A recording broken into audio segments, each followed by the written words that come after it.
Keep watching this video if you want to know when it's the right time to set up a website and when it's the wrong time. So you're wanting to start a business, you have tons of ideas already in mind, and you're trying to figure out where to start.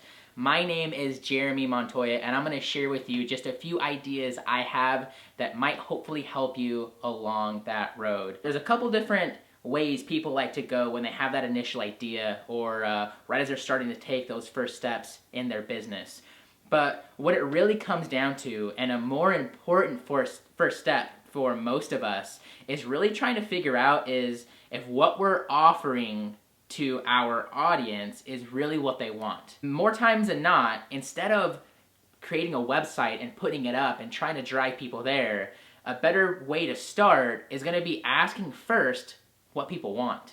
Now that can be in the form of SurveyMonkey or WooForms or a Google Doc, which I think is easiest. And that can just be a series of questions. If you have an idea, like let's say you want to write a product about how to run the bases faster in softball. And you start making all the videos, you make all the web pages, you set up your website, and all of a sudden you just don't have people there wanting what you offer. Instead of starting with your product and trying to solve that problem of running the bases faster if you play softball, why not instead go to a field where softball players are and find out what their problems are?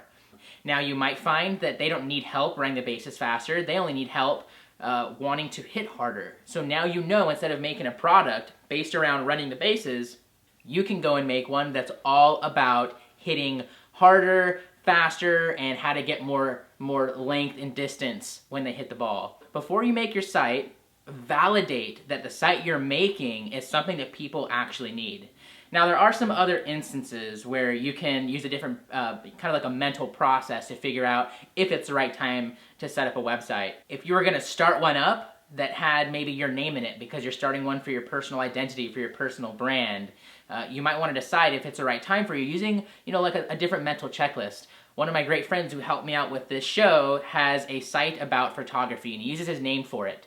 And that's one way of doing it, unless you know what market you're talking to. Maybe you're working with skateboarders, professional skateboarders who want pictures taken of them. You might name your site a little bit differently than using your first and last name .com or .me. So those are my thoughts on when it's the right and possibly when it's the wrong time to start up a website. But I'd love to know what you think about this too. So do me a favor and comment below this video on when the right time for you was to set up your website, or maybe about a story when you did it a little prematurely.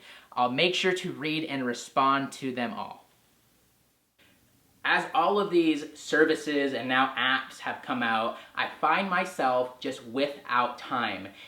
Addicted to following up, addicted to going in and tweeting, addicted to checking the Instagram posts.